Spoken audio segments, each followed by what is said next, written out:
लिखितको result आइसक्यो नि हेर्नुभयो। त्यसैगरी ट्रायल परीक्षाको पनि सूचना आइसकेको छ।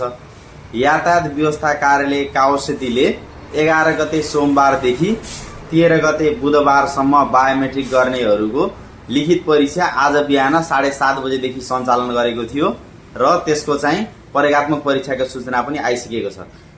खास गरी आउने हप्ताको सोमबार र मंगलबार गाडीको ट्रायल छ, अनि बुधबार बाइकको, बिहीबार स्कुटीको ट्रायल छ। त्यसैगरी शनिबार चाहिँ मिनी गाडीको ट्रायल छ।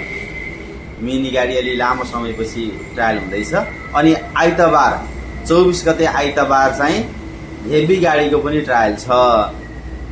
तपाईहरु चाहिँ सोमबार र मंगलबार गाडीको ट्रायल पर्ने भए पनि तपाईको सोमबार पर्यो अथवा मंगलबार पर्यो भन्ने कुरा कन्फर्म गरेर मात्रै चाहिँ ट्रायल दिन जानुपर्छ है।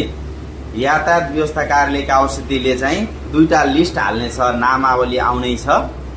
त्यसमा चाहिँ तपाईहरु चाहिँ अब ट्रायल कुन दिन पर्यो, सोमबारको लागि पर्यो अथवा मंगलबारको लागि पर्यो त्यो हेरेर चाहिँ कन्फर्म गरेर ट्रायल दिन जानु होला।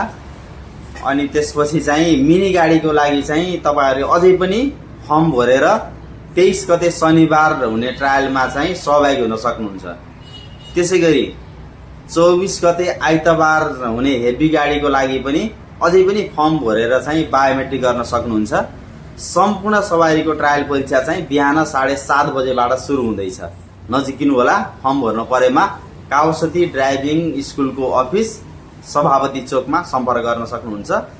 मैले व्हाट्सएप नम्बर पनि राखिदिनेछु, केही कन्फ्युजन भएमा कन्ट्याक्ट गर्नु होला है त।